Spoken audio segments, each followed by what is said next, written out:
नमो वरहंतारं नमो सिद्धारं नमो वार्यारं नमो वज्रायारं नमो लोये सवसाहुगं शुद्धात्मान्मणिकान्तं साधमुक्तं मंगलम् वन्दे सन्दर्शसिद्ध्यर्थं सुन्दर्शप्रकाशकम्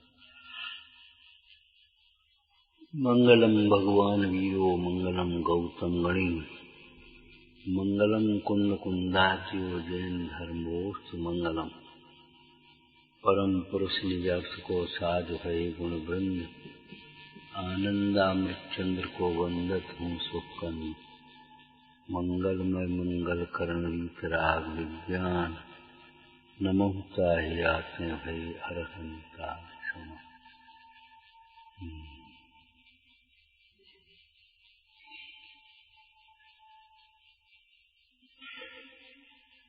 कितनी सुंदर चर्चा है। सुगति का साधन समाधि है। सुगति का साधन समाधि है।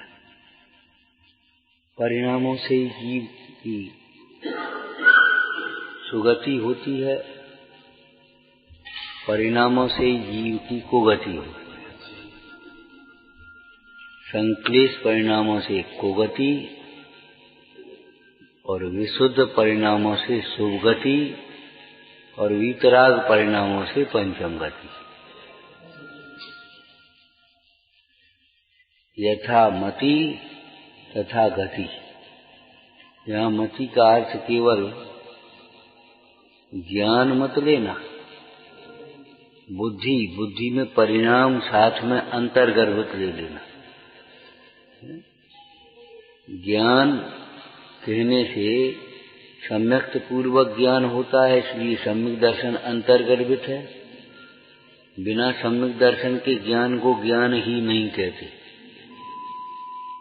और जहाँ ज्ञान होता है तो जानबूझ करके गड्ढे में कौन गिरेगा? जो पाप को दुख का कारण जानेगा वो पाप का सेवन क्यों करेगा? हो जाए पाप का परिणाम आ जाए तीव्र हृदय में तो उसकी निंदा गढ़ा करेगा, लेकिन ये तक नहीं है जानबूझ करके पाप का परिणाम करे उसमें आनंद माने और क्या हम जानते हैं पाप दुख का कारण। ऐसे ज्ञान को ज्ञान नहीं कहते। मतलब ज्ञान होने पर आचरण होता ही है, सहज रूप से होता है। क्यों? हे को हे जानने का फल हे उस पदार्थ का उन भावों का छूटना है। उपादेय को उपादेय जानने का फल उसका ग्रहण होना है। अब ग्रहण त्याग नहीं है तो उपादेय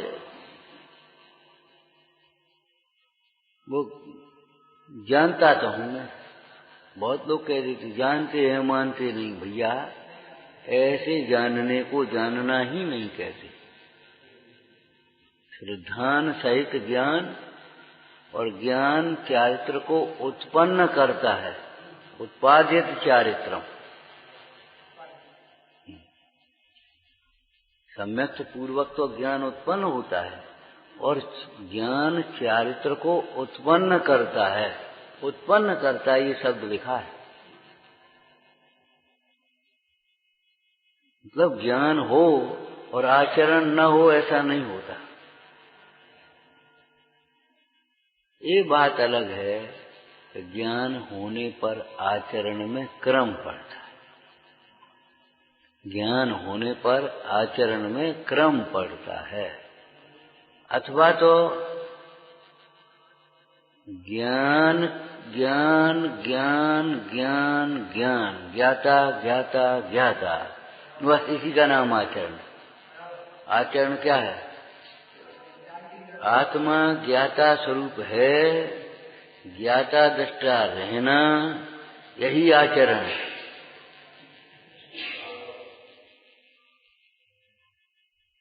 बस ज्ञाता दृष्टा रह जाऊं, मद मत्सर मोह विनश जावे। मद मत्सर मोह उत्पन्न नहीं हो ज्ञाता मात्र रहे, इसी का नाम आचरण है। और ज्ञाता रूप अपने को अनुभव न करे तो कैसा होगा? दुखी होगा। फिर उस दुख को दूर करने के लिए पर पदार्थों की ओर देखे, वहां राग द्वेष करे, बस उसी का नाम असंयम आचारित्र। और वहीं कल्पना करके सुख मान लेवे, ये भ्रांति है। उसमें मग्न हो जाए, वो रौद्र ध्यान है। उसको प्राप्त करने के लिए आकुलित हो, दुखी हो गए, वार ध्यान है। माने सब उसी में लग जाएंगे।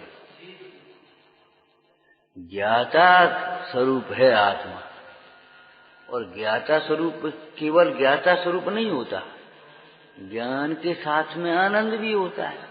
तो जो ज्ञाता स्वरूप होगा वह आनंद रूप होगा। नियम है ये।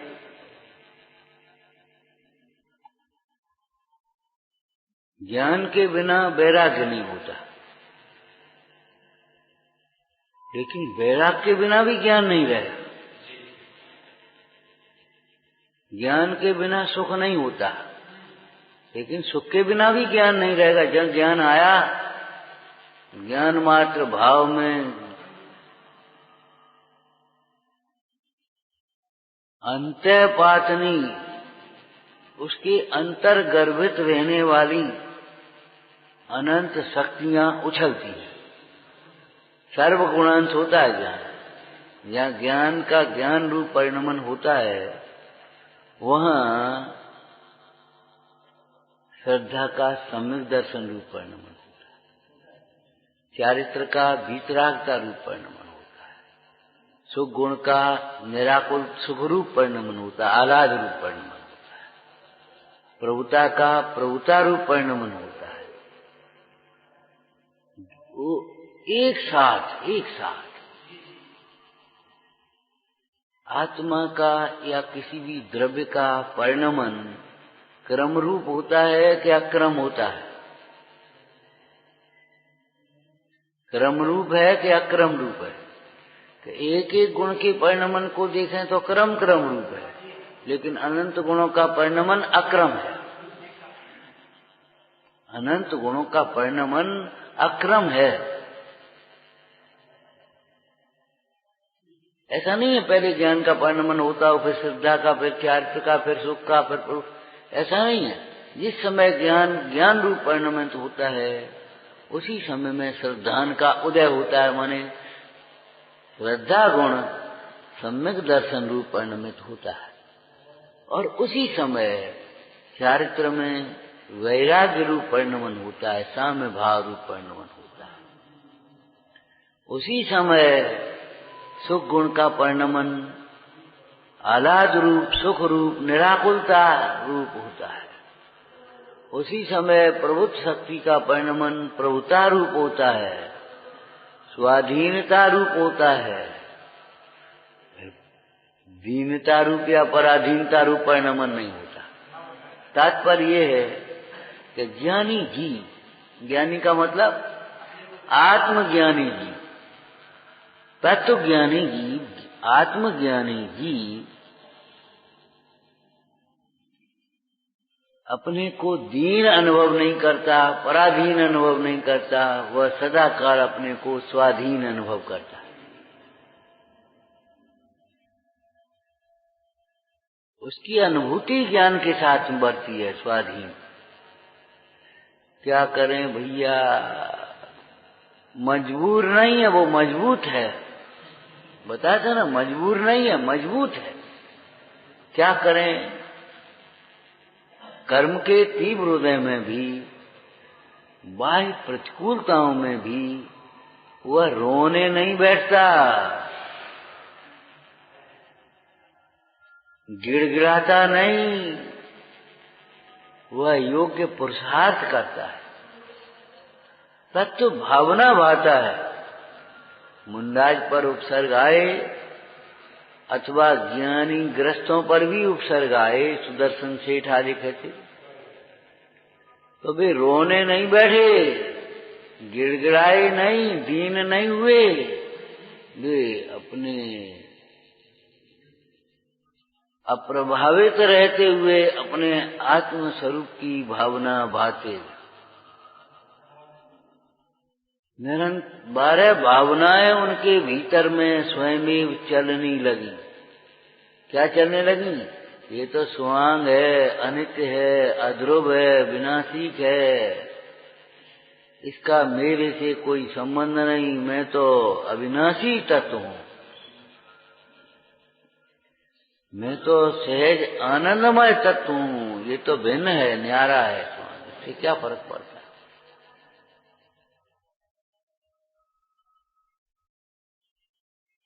दृष्टांत, जैसे कोई विवेकी अगर धूल में गड्ढे में गिर भी जावे तो वह रोता नहीं है पसर करके, वह अपनी पूरी ताकत से खड़ा होता है, धूल झाड़ करके आगे चल। सहाय की भी जरूरत हो तो वह पंच परमेष्टि का स्मरण करता है। किसी सज्जन को देखता है, भैया जरा हमें उठा देना, सज्जन का सहाय।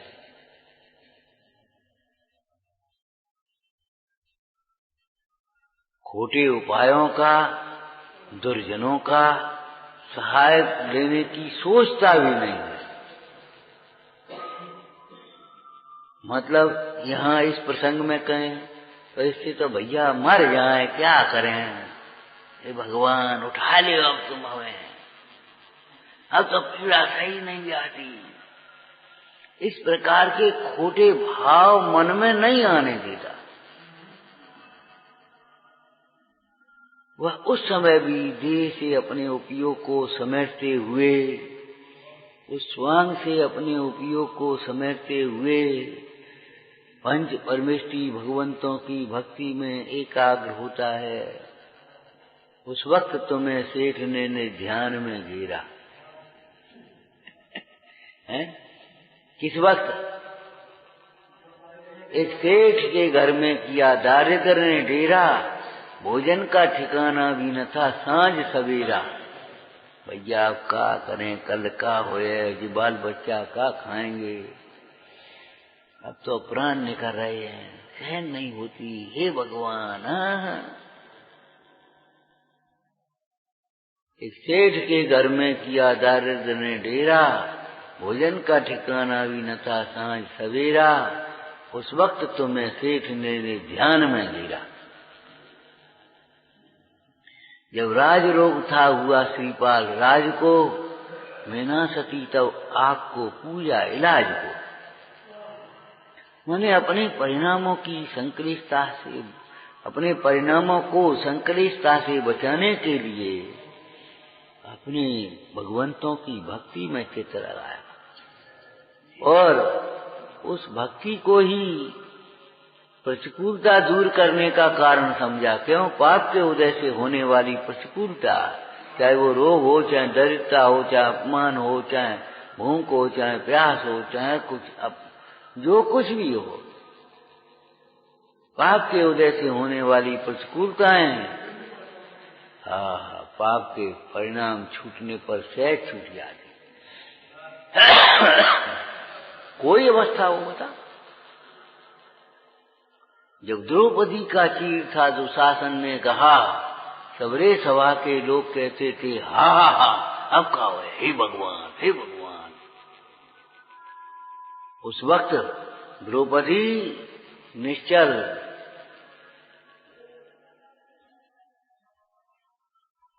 निश्चल पंच परमेष्टि की भक्ति में एकाग्र।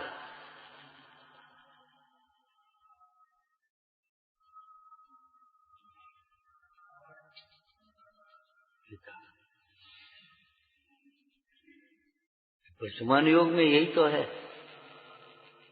निदान मत समझ लेना, दीनता मत समझ लेना। सुंदर सा वाक्य याद हो गया, जो ज्ञाता होता है वह दीन नहीं होता। जो अपने को ज्ञाता अनुभवता है वह दीन अनुभवता नहीं है, पराधीन अनुभवता नहीं है। जीवित मरना संसा मित्रान राग सुखान बंदनानी। अब भगवान जल्दी दे छूट जाए, भगवान आप बच जाए, ऐसा नहीं आता।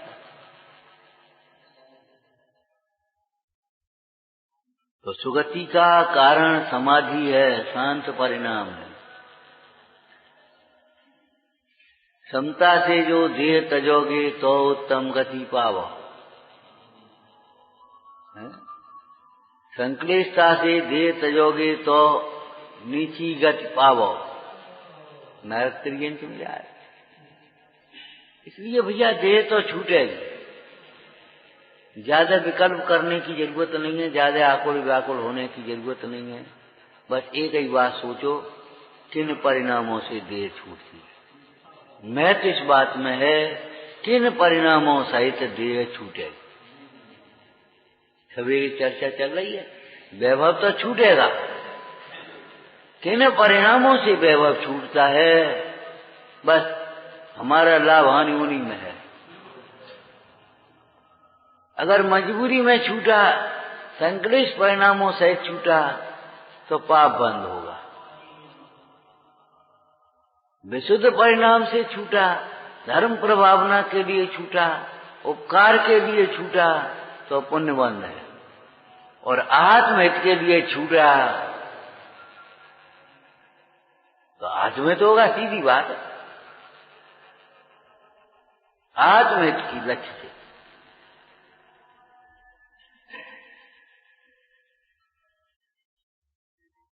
तो बहुत सुंदर चर्चा समझ लेना चाहिए। यहाँ क्या सुगति का कारण समाधि है।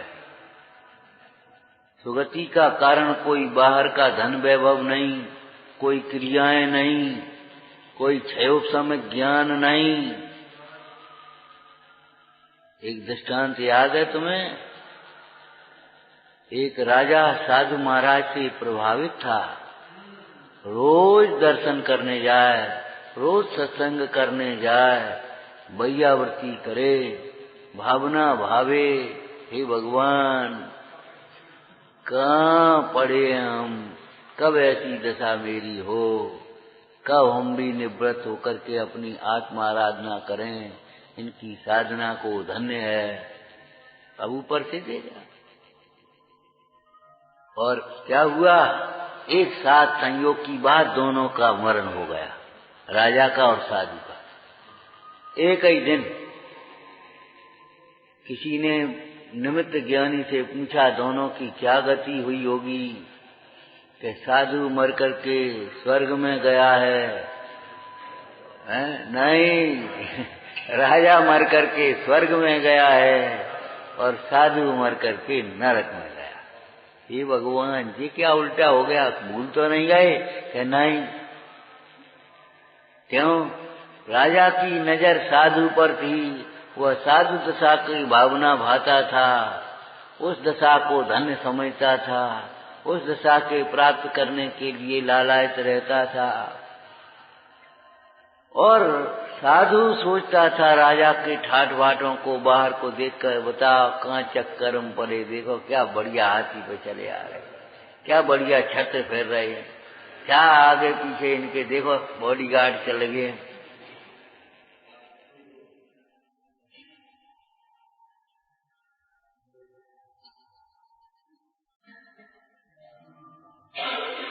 अंतर की परिणति से, अंतर के परिणाम से। इसीलिए भजन याद का है कि भूल गए, अंतर उज्ज्वल करना रे भाई, अंतर उज्ज्वल करना रे। कपट कृपाण तजे नहीं तोलो, करनी काज न सरना रे। अंतर उज्ज्वल करना रे भाई, अंतर उज्ज्वल करना रे। भूधर नील बसन पर कैसे केसर रंग उछरना रे। मैले काले नीले कपड़े पर केसरिया रंग कैसे उछलेगा।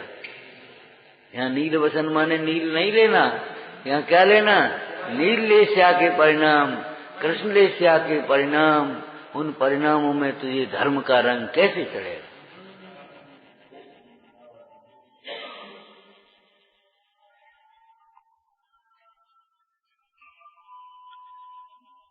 सुगति का कारण समाधि, समाधि माने शांत परिणाम। कुगति का कारण उपाधि, कुगति का कारण उपाधि। जितनी उपाधियों में पड़ोगे उतनी कुगति की ओर चले जाओगे भाई। इसलिए रायचंद जी ने लिखा, थोड़ी उपाधि में काम चल जाए तो ज्यादा उपाधि में मत पड़ो भैया। और ये उपाधि सर्वत्र है मानसिक रूप से। एक पशु को भी परिग्रह संज्ञा है कि नहीं? बल्कि हमने तो ऐसा भी पढ़ा कि पेड़ पौधों को भी परिग्रह संज्ञा होती है 4 प्रकार की संज्ञाओं में। कैसे बताओ? वो कितना पानी खींच करके इकट्ठा करके रख लेते पशु, पेड़ पौधे।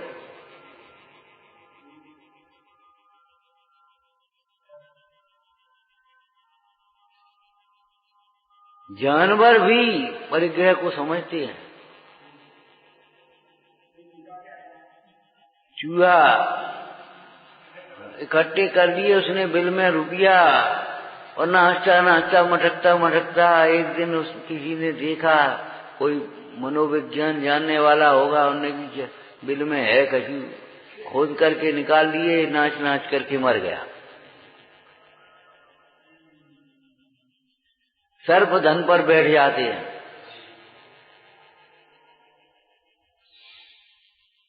मतलब परिग्रह के लिए बाह्य परिग्रह मात्र नहीं, अंतरंग का परिग्रह प्रधान है। मूर्छा परिग्रह। तुम ये मत सोच लेना दरिद्र है कोई तो परिग्रह कम है। उसके अनंतानुबंधी परिग्रह हो सकता है।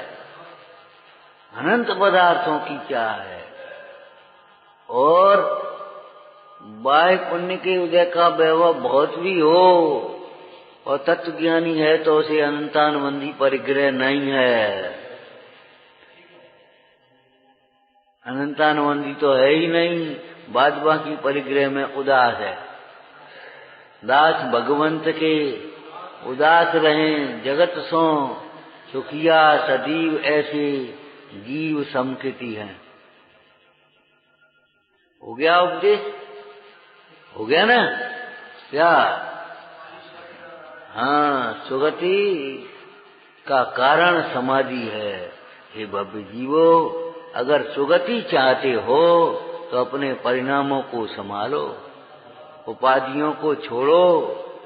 समाधि मार्ग की तुम्हारी निर्देशिका में पहले लाइन लिखी है, पहला नंबर है।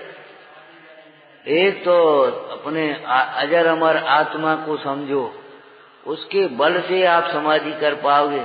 बाहर से छोड़ने से समाधि थोड़ी हो जाएगी। अजर अमर आत्मा को समझो। दूसरी बात, उपाधियों को छोड़ो। उपाधि में पड़े रहोगे तो तुम्हारा निमित्त कैसा ही संबंध है कि बस वहां ही तुम्हारा उपयोग लगा रहेगा, तो तुम समाधि कैसे कर पाओगे?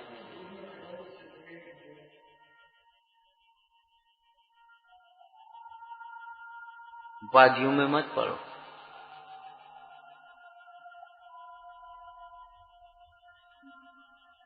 जिनको तुम सुख का कारण समझते हो भैया, वे उपाधियां दुख का कारण है।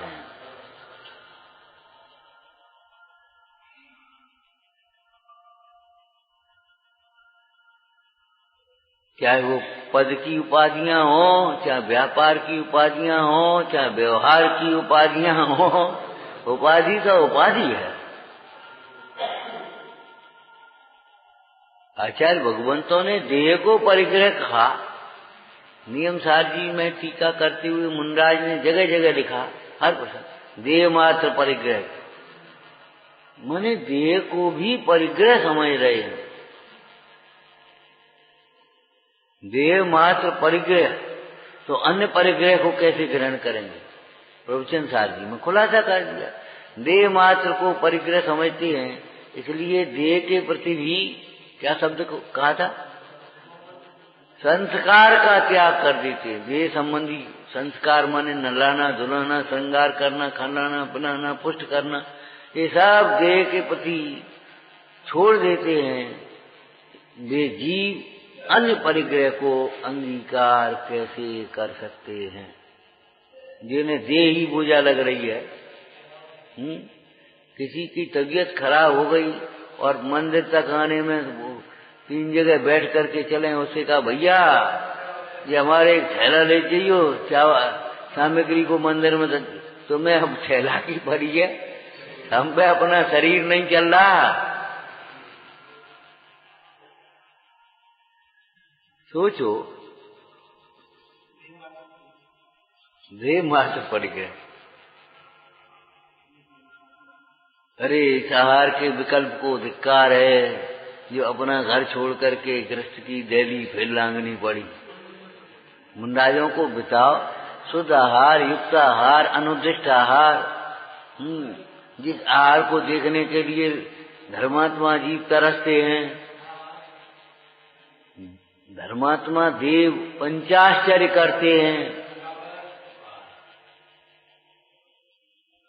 रत्न वर्षा, पुष्प वर्षा, सुगंधित जल की वर्षा, रत्न वर्षा, जय जयकार ध्वनि करते हैं। धन्य दातार, धन्य पात्र, धन्य दान, अहो दातार, अहो पात्र, अहो दानम। अहो भाव जिसके प्रति लाते हैं, उस आहार के प्रति भी कैसा भाव है उनको। आहार के बाद फिर काय उत्सर्ग करें, हे भगवान ये कायाश्रित आहार कब छूटे है। आहार के प्रति काय उत्सर्ग का मतलब समझ गए? ये कायाश्रित आहार का विकल्प कब छूटे है। फिर तत्व स्वभाव का बल आता है, अरे छूटा हुआ ही है, मैं तो अनाहारी अनाहारी अनाहारी। ऐसी अंतर्दशा का चित्रण किया है मुनीश्वरों ने, ऐसी आत्मकथा लिखी है उन्होंने पर्याय की ओर से। युक्ताहारी साक्षात अनाहारी है। वे युक्ताहारी ऋषिश्वर साक्षात अनाहारी हैं। वे विहार करते हुए भी अविहारी हैं। समयसार नाटक में अरे बोलते हुए भी वे मौन ही हैं।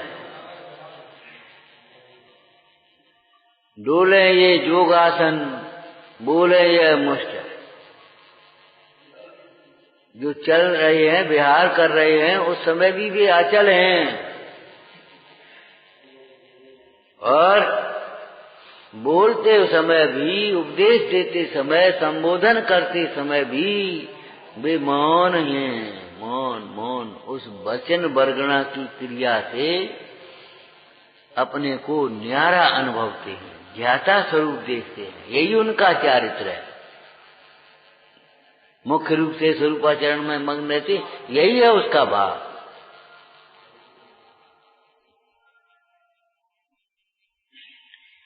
कोई परिणामों की संभाल का तो उद्यम न करे, केवल बाह्य क्रियाओं में मग्न हो जाए, बाह्य क्षरोपम ज्ञान में मग्न हो जाए, तो द्रव्य संग्रह टीकाकार ब्रह्मदेव सूर्य क्या कह रहे हैं? बगुला जैसा लोक रिंजायमान पर। बगुले जैसी परिणति है। ऊपर से तू एकाग्र दिखाई देता, भीतर से एक 5वें अधिकार में टोटरमल जी ने प्रश्न उठाया, निर्बद्ध कार्य का में उपयोग लगाओ, काय को ये पूजा पाठ इनमें साबद्ध होता है, काय को करो। निर्बद्ध कार्य सामायिक आदि में उपयोग लगा कि शरीर से निर्बद्ध होने का नाम निर्बद्ध नहीं है। निर्बद्ध माने निष्पाप।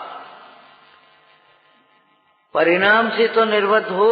छद्मस्त जीव का निचली भूमिका वाले जीवों का उपयोग बाह्य अवलंबन के बिना नहीं लगता। इसलिए ये आलम्बनान विबुधान बलम बलगन भूतार्थ यज्ञ पुरुषस्य करोम यज्ञम।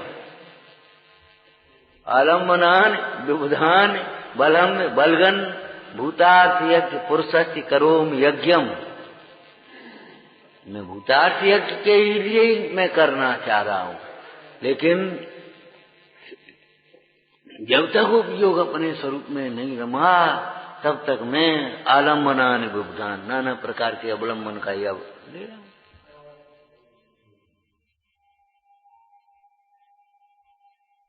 विचार करो, ऐसे समाधि को तीव्र पुरुषार्थ से ज्ञानी जी प्राप्त करते हैं। अज्ञानी उस समाधि को क्या जाने बेचारे।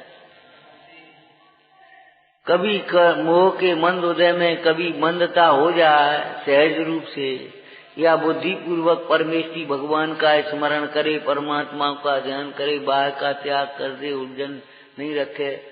जगत के जीव उसे समाधि मान लेते, केवल मंद कसा है भैया, लेकिन वो भी सुगति का कारण है, देवालय गति का कारण।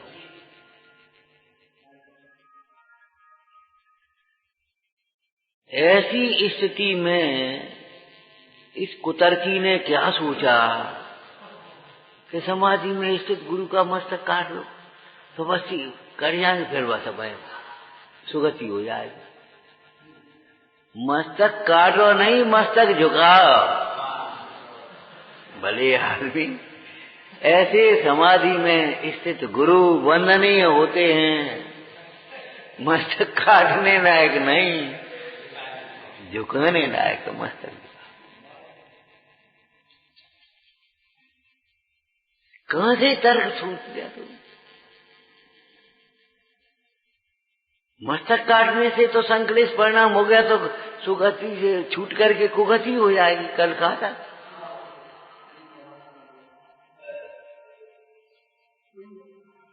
मस्तक काटने पर भी अगर परिणामों में संक्लेशता नहीं आई तो सुगति होगी, लेकिन तेरे मस्तक काटने के कारण थोड़ी होगी, अंतर के परिणाम निर्मल रहने के कारण। उपसर्ग के काल में जो मुनीश्वरों की सुगति हुई, कितने ही मुनिराज पंचम गति को प्राप्त हुए, कितने ही सर्वासिद्धि आदि विमानों में गए, स्वर्ग में गए, वे अपने परिणामों के फल से गए, उपसर्ग के कारण नहीं। उनके ऊपर उपसर्ग करना तो पाप बंध का ही कारण है भैया, पाप बंध का। तुम उनके भले की सोचते हो, पहले अपने भले की सोचो, उनका मस्तक काट दे तो फिर वो अब शरीर में से आत्मा निकल जाएगी। खारपटिक मत तो आगे आ ही गया कि देह के छूटने से मोक्ष होता है, ऐसा नहीं, मोह के छूटने से मोक्ष होता है, ये समझना चाहिए। देह के छूटने से मोक्ष नहीं होता, देह के छूटने पर तो मोही जीव दूसरी देह को धारण करता है। देह को छूटने वाला संक्लेश परिणामी जीव खोटी देह को धारण करता है। आड़ी टेढ़ी वक्र परिणामी माने वक्र परिणाम सहित देह छूटने वाला जीव त्रियंश गति में जाता है। केवल उन मुनिराज ने ये नहीं कहा था कि हम बे मुनिराज मांसोपासी नहीं, वे तो बिहार कर गए, हम तो दूसरे आए हैं अभी, बस चुपचाप रह गए सुनते हुए, निषेध नहीं किया। निषेध करने हाथी की पर्याय में जाना पड़ा, मृदमती, और वो तो तुमने पढ़ा ही सुना है, मरकर हाथी होएंगे धरती लटके सूंड, मान बड़ाई कारणे जो धन खर्चे मूल, मर के हाथी होए हैं धरती लटके सूंड। मतलब दानादिक के कार्यों में, धर्मादिक के कार्यों में भी जिनका मानादिक का प्रयोजन है, अभिप्राय है, अपने विषय कषायों को पुष्ट करना चाहते हैं, वे जीव तो अतिरिक्त शरीर को धारण करें। शरीर छूटने पर अब दो हो गए उसमें, क्या मोह सहित शरीर छूटने पर संसार ही होता है, पुनः शरीर को धारण करता है। जब निर्मोह दशा में शरीर छूटता है, दर्शन मोह चारित्र मोह का भाव होने पर शरीर छूटा है, अब निर्वाण को प्राप्त होगा। इसलिए जो उत्तम गति है वह शरीर छूटने से नहीं, मोह छूटने से होती है। कषाय मुक्ति किलरेश मुक्ति, कषायों से मुक्त होना वही जीव की वास्तविक मुक्ति है। इसलिए शरीर छूटने का उपाय मत करो, और सो भी तुम अपने शरीर के ऊपर नहीं, ये दूसरे के लिए कर रहे हो। एक बार क्या हुआ, एक ने बुलेट प्रूफ का कवच बनाया, कोट बुलेट प्रूफ, समझ गए, गोली पार न कर सके, और सेना के अधिकारी के पास पहुंच गया, सर हमने ये बुलेट प्रूफ कोट तैयार किया, इस पर गोली असर नहीं करती है, आप बताइए, ऑर्डर दीजिए। सेना के लिए आप ऑर्डर दे। बोले खड़े हो जाओ सामने पहन करके। उस कोट को पहन करके सामने खड़े हो जाओ, मैं गोली चलाता हूं। ऑर्डर दूसरे के लिए भाग गया, तुम गोली पार करेगी तो विचार करो, तू दूसरों के मोक्ष के लिए दूसरों के शरीर को घात करता है। अरे भैया, मोक्ष के लिए अपने शरीर को ही घात कर लेना। ये भी अपने ऊपर नहीं घटा रहा, और कितने ही अपने शरीर का भी घात करते। काशी करोंस वगैरह लिया ना, पर्वत से गिर करके मर जाते हैं नदी में। अरे तो भैया, देह भिन्न है और आत्मा भिन्न है। आत्मा का मोक्ष आत्मा के परिणामों से, वितराग परिणामों से होता है।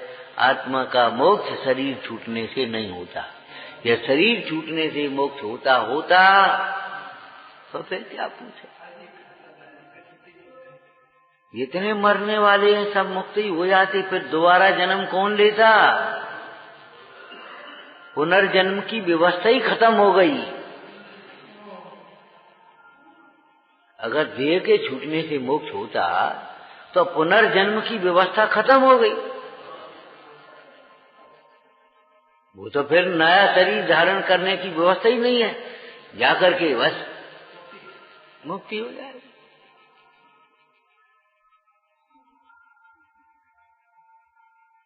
फिर संसार किसका, जबकि पुनर्जन्म तो प्रमाण सहित सिद्ध, प्रमाण है। कितने ही लोग पूर्व जन्म की बातों को बताते हैं, हम वहां थे, हम ऐसे थे, हम ऐसा करते थे, यहाँ हमारा घर था, बताते तक। और पुनर्जन्म के संस्कारों के अनुसार, पूर्व जन्म के बैर विरोधों के अनुसार राग द्वेष भी देखे जाते हैं। किसी जीव को देखकर अकारण क्रोध आता, अकारण बैर आता। वो माता और पुत्र को अकारण बैर होता था, माता को पुत्र से। क्यों? वो सर्पणी के रूप में थी, वो गाड़ी चला दी थी उसने, दूसरे ने बचाई थी, और उसने तो अभी रोकने पर भी चला दी थी, तो उसके प्रति राग होता था, उसके प्रति द्वेष होता था। मुझे इसको देखकर जबरन क्रोध आता है। वो श्रेणिक पहुंचे और वो कंस का जीव, कंस कुणी का जीव था ना, वो ऐसे मतलब ऐसे करने लगा, क्रूर चेष्टाएं हो गई उसमें। तब चेतना ने सोचा, अरे इसकी चेष्टाएं क्रूर हैं, इसको फेंकवा देना चाहिए। और उन्होंने तो उग्रसेन के यहाँ तो बहा ही दिया था संगुची बंद करके कंस को। कैसे? क्रूर चेष्टाएं। तो क्रूर चेष्टाएं कहां से आ गई? तो किसी को देख करके जबरन परिणाम खराब होते हो तो पूर्व जन्म का योग समझना चाहिए। आपको भी देख करके किसी के परिणाम जबरन खराब होते हो तो इसी प्रकार के पूर्व जन्म के योग समझना चाहिए। लेकिन पूर्व जन्म के इस प्रकार के योगों में समता रखना ही उपाय है निर्जरा का। उनमें उस बढ़ावा देना माने बुद्धिपूर्वक परिणाम बिगाड़ना। तुम्हारे देख करके उनके परिणाम खराब होते तुम बेर ठाड़े हो जाएगा, बेर ठाड़े हो जाए। अरे कहा को नहीं काटे जा भैया, उसके परिणाम खराब होते तो नहीं खड़िया। तुम्हारे परिणाम उसको देख खराब होते हैं बेर भी, चलो भाई नहीं दूर हट जा, कोई बात नहीं। जबरन भिड़ो ये कोई विधि नहीं है चरणान योग की। चरणान योग सापेक्ष रहना चाहिए। कर्णान योग का ज्ञान पूर्व कर्मोदय का ज्ञान अपने वर्तमान परिणामों को सुधारने के लिए है। कहा था ना, कोई बहुत धनी है, ईर्ष्या करने से काम नहीं चलेगा। उसकी धन को पुण्य उदय का कार्य समझकर तुम भी पुण्य करो। अब उनको तो भैया पूर्व पुण्य को उदय, तो तुम वर्तमान में कर लो, तुम्हारा आगे उदय आ जाएगा, उसमें क्या फर्क पड़ा। लेकिन अगर तुम ईर्ष्या करोगे तो वर्तमान का भी उदय वर्तमान में भी नहीं है और आगे भी नहीं है। वो दृष्टांत तुमने सुना होगा। राजा ने कहा 4 व्यक्ति लाओ। कौन से? यहाँ के वहां के। यहाँ के तो हैं, वहां के नहीं है। वहां के हैं, यहाँ के नहीं है, और न यहाँ के न वहां के। 4 व्यक्ति लाओ। तो वो दृष्टांत तो लौकिक है। तो 4 व्यक्ति ले आए। कौन को ले आया? एक सेठ था, उसको ले आया। कैसा सेठ? पूर्व का खूब तो वैभव, सब अनुकूलता है, भोग संयोग सब, और खूब दान पुण्य करे, परोपकार करे, आराम से धर्म ध्यान भी करे। देखो साहब, महाराज यहाँ के भी है और वहां के भी है। पुण्य का उदय भी है और पुण्य के परिणाम भी है, सो आगे भोगेंगे। अब दूसरा यहाँ गरीब आदमी था बेचारा, लेकिन परिणाम बड़े निर्मल थे। अपनी शांति से 2 बातें सहन करे, जो मिल जाए सो खा पी ले, भगवान का भजन करे, किसी से ज्यादा संकलिष्टता बैर विरोध न करे। देखो महाराज, वो यहाँ का तो नहीं है बेचारा, पाप का उदय वहां का।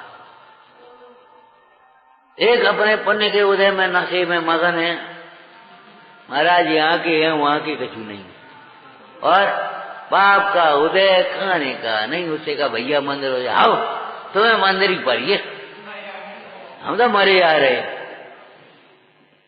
मतलब पाप का उदय होने पर भी वर्तमान में पाप परिणाम में उलझा हुआ है, संक्लिष्ट परिणाम कर रहा है, न यहाँ का है न वहां का है। 4 व्यक्ति कोई अलग होंगे नहीं होंगे उससे कोई मतलब नहीं है। हमारा मतलब ये है, आपको अपने बारे में विचार करना चाहिए। दूसरी बात, जो यहाँ के और वहां के दृष्टांत दिया है वह इंद्रिय सुख की अपेक्षा से और पुण्य के अपेक्षा से दिया है। बाद बाकी सच पूछो तो जो त्यागी हैं, धर्मात्मा हैं, मुनीश्वर हैं, वे यहाँ के हैं, वे वहां के। क्यों? यहाँ भी अपने आत्मा के आनंद को वेदन कर रहे हैं और आगे भी आनंद को वेदन करेंगे। खाली भोग संयोग तुम्हें पुण्य के उदय से मिल गए सो यहाँ के, और दान पुण्य कर लो सो वहां के। इतने अर्थ को मत समझ लेना, इतने अर्थ में संतुष्ट मत हो जाना।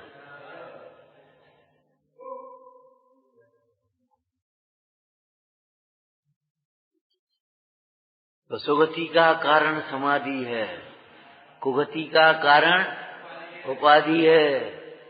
ऐसा जानकर उपाधि को छोड़ करके समाधि का पुरुषार्थ करना समाधि की ओर अग्रसर होना। व्यवहार समाधि स्वर्ग आदि का कारण और परमार्थ समाधि मुक्ति का कारण, परम समाधि इसको कहते हैं। विचारना। हे जिनवाणी भारती तो जपो दिन में, जो तेरा शरणा गए तो पावे सुख से। या वाणी के ज्ञान से